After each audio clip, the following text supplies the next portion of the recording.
Yesu alikuja duniani kwa ajili ya kuokoa na kutafuta kilichopotea ili akirudishe mahali pake. Bwana Yesu asifiwe. Hasa wakati amemaliza kazi aliondoka, lakini nguvu inayotumika katika jina hili ni nguvu ya ajabu sana. Yesu anasema, kaeni ndani yangu na mimi nikae ndani yenu. Bwana Yesu asifiwe. Mafahali wawili hawakai zizi moja. Aliye mkubwa akiingia, mdogo lazima atoweke. Nuru ikiingia ndani yako, giza lazima litoke. Ukiruhusu giza likaingia ndani yako, Yesu hayumo. Bwana Yesu asifiwe. Yesu hayumo, ametoweka, maana hawakai sehemu moja. Okay? Yesu anasema hawa niliwaambia wasitoke mpaka wapokee Roho Mtakatifu ndio waende kufanya kazi. Sasa wamepokea Roho Mtakatifu na wameganda hapo hapo. Yesu akaruhusu walizani kwamba wamekomesha injili. Sasa kumbe injili inalipuka kwa njia nyingine, kwa sababu ni moto usioziwilika. Bwana Yesu, moto usioziwilika. Yeye hufanya anavyopenda. Yesu amekuja kufungua wafungwa. Yesu amekuja kuponya wagonjwa waliokuwa wamegonjeka hata hawawezi. Lakini hawa wenye dini walifurahia kuwa na viwete, walifurahia kuwa na viziwi. Waliona kuwa kiwete na kuwa kiziwi ni sawa tu. Lakini kazi Yesu aliyokuja kufanya ya kuokoa na kuponya, waliona amefanya vibaya.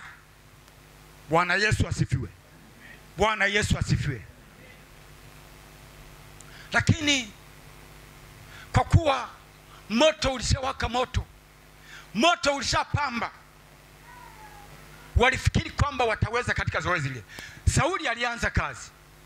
Bwana Yesu asifiwe. Bwana Yesu asifiwe. Jamani, samahanini, nilianza kazi kabla ya kujitaja jina langu. Jina langu naitwa Gadson Kibiriti Maganya, ni mzee wa kanisa. Wakati Sauli amechukizwa na injili inayohubiriwa, akaenda akaomba kibali, na kibali wakampa. Akaanza kuwaburuza watu wa Mungu. Kanisa likaingia kwenye sekeseke. Ninachokizungumzia Sauli alisimama akimwakilisha Ibilisi kwa ajili ya kuharibu kazi ya Mungu, kwamba kazi ya Mungu isiendelee. Lakini hata leo tunawaona wakina Sauli makanisani. Bwana Yesu asifiwe. Hawa tunaowaona hawaibuki kwa njia ya upanga, ila wanaibuka kwa njia nyingine ya kuharibu kanisa. Kwa sababu watumishi wa Mungu wanapopiga magoti hapa wakihitaji ongezeko, Yesu alete watu, hawa nao huenda mlangoni kuziwia. Bwana Yesu asifiwe. Lakini tuko nao hapa wanaziwiaje? Kwa sababu wamejifanya kama warokole, lakini si warokole. Hapa wakija mlango huu wanajifanya ni watakatifu, lakini huko wanakoishi ni mbwa mwitu. Sasa huko huwezi kumhubiri mtu mwingine aje huku uliko, na wakati matendo yako hayasomeki. Bwana Yesu asifiwe. Nguvu ya Mungu ikiwemo ndani yako itakuchonga, utakuwa mpole, utachukia dhambi, hautatamani kufanya dhambi, kwa sababu yeye ni mnyenyekevu. Akiwa ndani yako utakuwa mnyenyekevu. Bwana Yesu asifiwe. Unapoona kwamba wewe unafuatiliwa na mapepo mwaka wa kwanza, mwaka wa pili, mwaka wa tatu, mwaka wa nne, hayakuishi, angalia njia zako. Angalia njia zako, haziko sawa, jichunguze. Hebu mtake Mungu ashushe moto ndani yako mapepo yapate kuondoka. Bwana Yesu asifiwe. Hii ni nguvu isiyochanganywa na kitu chochote. Ni nguvu inayowachonga watu wa Mungu wakae kwenye reli. Huwezi kutoboa usipomtaka Roho Mtakatifu akae ndani yako. Bwana Yesu asifiwe. Sauli akaona ni vema, alishapata kibali, aingie kuwatesa watu wa Mungu. Mtu wa kwanza aliyeualiwa kwenye halaiki alikuwa ni Stefano. Bwana Yesu asifiwe. Bwana Yesu asifiwe. Stefano akiwa ni mtumishi wa Mungu alipigwa mawe mpaka kufa. Na walifanya hivi, Sauli anafanya hivi ili kila mmoja angalie namna Stefano alivyokufa, halafu asiwe na hamu ya kuendelea na mambo ya Kristo. Bwana Yesu asifiwe. Ili kwamba kanisa likunguwazwe, lihofu lirudishe migongo nyuma. Lakini kumbe wakati anafanya vile, na Stefano akiwa anapigwa mawe, naambia Baba, usiwahesabie ubaya, wamefanya wasilolijua. Bwana Yesu asifiwe. Bwana Yesu asifiwe. Ndugu zanguni, kwenye habari ya kumwamini Kristo, Yesu anasema nimeleta upanga, sikuleta amani, nimeleta upanga. Kwa kila yeyote muaminie, ambaye ana nguvu ya Mungu, lazima vita ikufuate. Lazima vita ikufuate. Bwana Yesu asifiwe. Hiyo vita inahitaji uachie kile ambacho Mungu amekuachia, kama mede, kama kitu cha dhahabu. Ndani yako kuna mali, ukiwa umemwamini Yesu Kristo sawa sawa. Ndani yako Yesu ameweka mali. Mali hiyo ndio inayotafutwa ili idondoshwe, ubaki yani mikono mitupu. Bwana Yesu asifiwe. Bishop, kazeni mwendo bila kuangalia nyuma upande, songa mbele. Mahali ambapo vita ilipo ndipo Mungu yupo. Ndipo Mungu alipokaa. Pasipo na Mungu hakuna shida yoyote. Ila palipo na Mungu ndipo kuna upinzani mkubwa. Wapendwa, msihofu. Mungu yuko hapa. Mungu yuko hapa, msihofu. Agizo tu kwamba kila mtu angalie njia zake, tujitahidi kuwa watakatifu. Kwa nini Mungu anazungumza kwamba nafurahishwa na watakatifu walioko duniani? Ni wakina nani hawa watakatifu walioko duniani? Ni wakina nani kama sio wewe na mimi? Hasa kwa nini usitunze utakatifu wako? Mungu hakuachi. Mungu amekupa kitu cha thamani sana. Wewe ni mtu wa thamani mbele za Mungu. Bwana Yesu asifiwe. Wale wa jamaa waliokuwa wanavaa mavazi yaliyofika chini, waliumia wagonjwa, yani kwamba wanaponaje, kwa nini wakoma wapone? Yani wao walihitaji watu wabaki na magonjwa yao wakiwa wamefungwa. Sasa Yesu alishakuja kufungua wafungwa waliofungwa katika design zote. Bwana Yesu asifiwe. Hakuna naye baki ni mtumwa ambaye ni kiwete. Yeyote aliyemkimbilia Kristo alikuwa salama. Bwana Yesu asifiwe. Wanachukia, wamekuwa wakimuuliza maswali. Tena wakati kama huu ambapo tunakaribia Pasaka, naambia, kwa nini unaponya wagonjwa siku ya Sabato? Anawarudishia, naambia, kwani wewe ng'ombe wako akiangukia kwenye shimo siku ya Sabato hautamtoa? Wanabaki kunyamaza. Lakini hayo maswali yalifuata kutafuta kuua kazi ya Mungu. Bwana Yesu asifiwe. Ndivyo ilivyo mpaka sasa, kwamba yeyote aliye na kitu, aliye na Mungu wa kweli kweli, hayaishi majaribu. Wapendwa, tusimame na Mungu. Yesu Kristo alishatukomboa. Kanisa lilianza kwa mateso na litaisha kwa mateso. na usipokubali kunyenyekea na kudondosha kila kitu kinachokufuata kibaya, hautashinda. Lakini kama huwezi kumkaribisha Roho Mtakatifu akakaa ndani yako, hautashinda, kwa sababu kila kitu kitaingia na Yesu hatakaa. Bwana Yesu asifiwe. Hayo yaliyokuwa yakiendelea kwa wanafunzi na kwa mitume, Yesu alikuwa anaangalia, lakini kulikuwa na kusudi moja tu, kwamba mataifa wapate kujua kwamba yupo mwenye nguvu inayotisha. Wakati Sauli akiwa ameenda Dameski, akakutana na nuru kubwa ikamwangaza usoni. Bwana Yesu asifiwe. Huyu alikuwa na jeshi, hakuwa anatembea peke yake. Alipoomba kibali, alipewa na jeshi linalomsaidia kuwaburuza watu wa Mungu. Bwana Yesu asifiwe. Alikuwa anatembea na kikosi cha jeshi.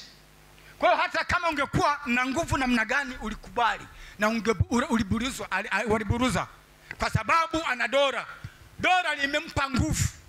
Lakini sasa ninachozungumzia, Yesu akachukizwa na kile kitendo ambacho kinachofanyika cha kazi ya Mungu kuzoroteshwa na Sauli. Bwana Yesu asifiwe. Sauli akiwa moyo wake umejaa ubaya na shetani akiwa amemjaza moyo wa kuharibu kanisa lake, Yesu akamtokea, akapigwa upofu. Yesu akamteka, alimuonesha kwamba mimi nimekuumba wewe, kila kitu nimeweka, mishipa, misuli, mifupa, akili, damu, nyama, nimeziweka mimi, hautashindana na mimi. Sasa imefika mwisho. Hapo alipomwangazia nuru, mara moja kaanguka chini na macho yake yakajaa magamba kama yale ya samaki. Bwana Yesu asifiwe. Sauli hakuwa na jeuri tena ya kufanya chochote. Bwana Yesu asifiwe.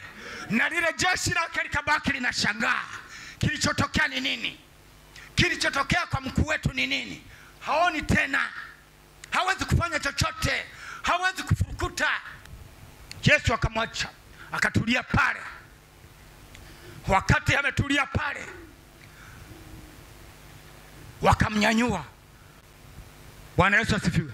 Mungu anamtokea Sauli, anamtokea Anania na kumpa habari ambazo anatakiwa kufanya kwa Sauli. Anania anapewa taarifa hiyo, nenda, kuna mtu mmoja aitwaye Sauli, ili ukamwombea. Akasema, Sauli taifa lote linamfahamu. Sauli amefanya mabaya na wewe Mungu unaona. Ametisha, amewaua watu wa Mungu. Mimi niende kwa Sauli ili na mimi akanitendea kama alichowatendea wengine? Akasema sende. Akambia, nenda, mimi ndiye ninayekutuma. Bwana Yesu asifiwe. Anania alienda kumwombea Sauli, ndicho kikawa chanzo cha kupokea wokovu. Bwana Yesu asifiwe. Sauli aliyekuwa anatisha akatekwa na Yesu Kristo. Badala ya kufanya kazi ya shetani, sasa anaenda kuifanya kazi ya Mungu. Bwana Yesu asifiwe. Ameifanya kazi ya Mungu Sauli. Sasa sio Sauli tena, anaitwa nani? Paulo ameanza na kazi kubwa, akitaka kulipiza watu waliowatesa, kanisa lililotesa.